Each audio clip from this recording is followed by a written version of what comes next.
other things that could be happening is back-end insurance. So they might be entertaining you for mortgage insurance while you're filling out all this paperwork. Well, what is mortgage insurance? Mortgage insurance benefits somebody. Is it the homeowner? Is everyone familiar with mortgage insurance? Well, I'll go ahead and briefly touch on it.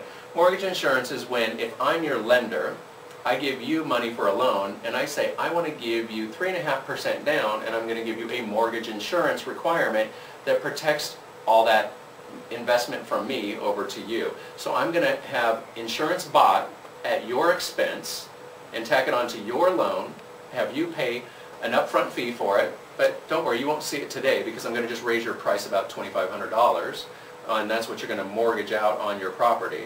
And then I'm going to bill you about $75 to $150 a month until, for the life of the loan, or until you dispute me. And has anyone ever disputed their mortgage insurance to try to get that waived off their payment?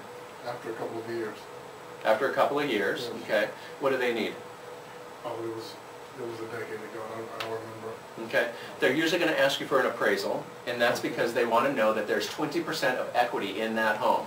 Why? Because it's equity that they could potentially foreclose on if you don't pay. The other thing, too, is they don't want to not get that extra $75 to $150 a month. They don't want to just let that go. So that's why they're waiting for that 20%. So again, the homeowner or the bank, who benefits? We definitely know it's the bank. Now, is there a mortgage insurance out there for a homeowner? There is. It's rare. It's there are some, or actually one lender that I know of that does it, but we're going to have a lender speak a little bit later in regards to how to get back on your feet, how do you take advantage if you still have good credit now, you know, what do you do with your good credit now if you're worried about having to have a property go, or if I do have a property go, how do I get back on my feet the fastest, and when can I get back in the market? So another thing that the bank does while they're doing that loan mod entertaining is they're actually looking at a few different things. If they didn't have back-end insurance on you when you bought the property, they might be shopping you out with your loan modification information to show what a prize product you are, so they can take your loan and sell it to someone else. How many of you had a loan and you thought it was with Bank of America, and then a year later you found out you were with Chase? And or it was sold to someone else. Or you got something about mirrors. What's mirrors? Mirrors is a mortgage electronic system that basically takes servicers and swaps out the servicer many, many times, and it's flipping the loan through this system. And so sometimes people don't know who their actual owner is, who their investor is, because in the back end, the bank is selling that loan over and over again because there's money in that as well. Actually, I'll go back to that slide for a minute. The other thing that homeowners don't realize is there's something called derivative swaps or credit derivative swaps that have been put onto our home product. And what that is when a bank gets deregulation through the political system that we have, they get deregulated so that way they can do things creatively. And they do that through our stock market. So we got Goldman Sachs. And what they do, and this is just an example, they put together a deal with FDIC to allow them to get insurance against you, the back-end insurance. So if in the event that you fail on making your payment, they still get paid. Okay? A lot of people don't realize that. So you're like, wait, they scrutinize me to get this loan, and they tell me I'm qualified to get the loan, and then all of a sudden, I can't make my payments, but nothing changed in my life. What happened? Some people call that predatory lending, and usually where predatory lending occurs, people find out that they may not have had insurance to begin with, but suddenly when they try to negotiate with their loan, they can't get that loan sold because the investor is not going to give up the product until it goes into foreclosure. Why do they want it to foreclose? Because that little certificate says there's going to be a payout, and it's usually from this company right here, AIG. So if we can all think back, Bush was in the presidency, and he was going to get ready to hand this over to Obama, and there was this big situation where we were talking about AIG needing a bailout.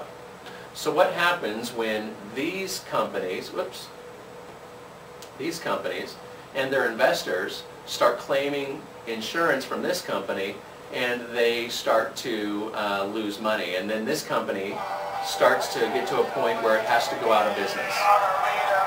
If this property or this company goes out of business, they go back to FDIC and they ask them for what? Anyone? Bailout.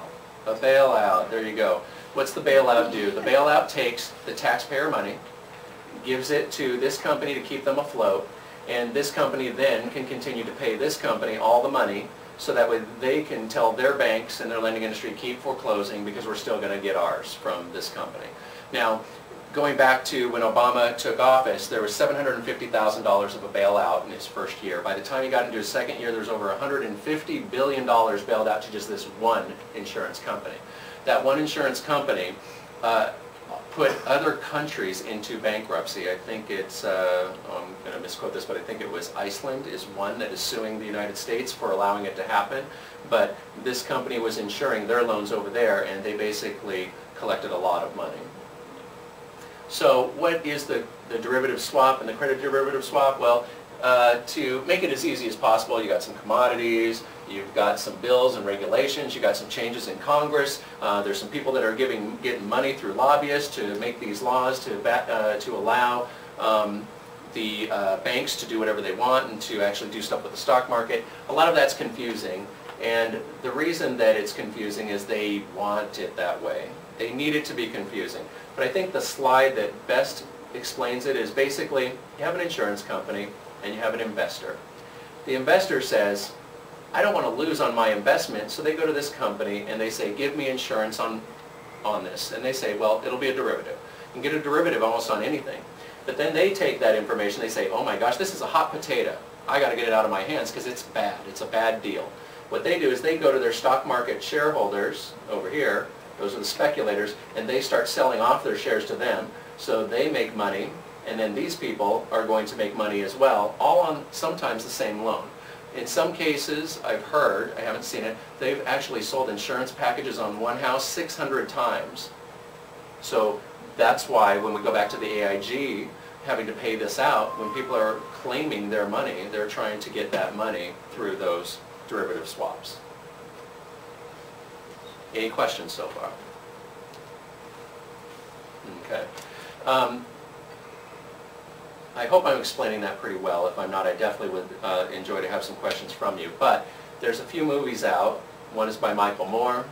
Another one is Charles Ferguson, Inside Job, and also Too Big to Fail. What these movies do is this one shows from the homeowner's perspective of what's happening in our economy. So if you want to write these down, they are great movies. They're all on DVD. Tells us exactly what's going on from a homeowner's perspective and what they go through and the fight that they do to try to keep their home loan. Inside Job looks at it from the banking perspective. It's almost a documentary in regards to why the banks actually set this up to fail. They created a profit system when the market goes up, and they created a profit system when the market goes down by back-end insuring. And these regulations all happened literally back all the way through the Reagan years, all the way up to today, and that's pretty well explained in these movies. And Too Big to Fail, that basically goes into the AIG bailout. So you'll see Paulson in the position he had with the Treasury and how he was working with Goldman Sachs, Lehman Brothers, etc. to do whatever they could to put together a big patch out of the taxpayers' dollars to bail out all the banks. And that explains that pretty good. But again, that bailout, it didn't, I don't know about you, I didn't get any of it in my pocket for me and my properties. Is there anyone in the room that can maybe raise their hand and say how much money they got on the bailout? I don't see a lot of hands, so I think we'll move on to the next slide. Next option. All right.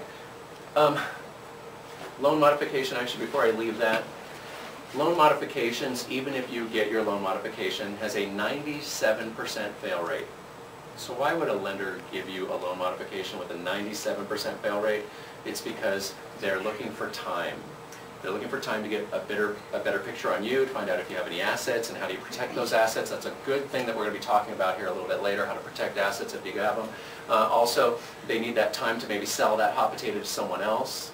And in my world, I'm seeing a trend. There's Fazo Bank, and I see that Fazo is taking over quite a bit of loans from GMAC. And so there's basically, they're creating sub-companies that buy bad debt, and all they do is they sit like sharks, and they're waiting for someone to step in the water and bite. and they wait on time, and they wait for statutes in every state. So for instance, Nevada, their time frame to bite you if you let a home go into foreclosure is usually 6 months for an owner-occupied home. For those of you that have multiple homes, they're going to do a check on you to see what you got, because you volunteer all your paperwork in the loan modification, so they know you got multiple properties. They're going to take that information, they're going to say, oh, well, if we let them have this, or let this foreclosure go through, we still have these other 2 properties. It's just a matter of when are we going to bite and put a lien on those properties. So, you know, or maybe you don't have anything now. And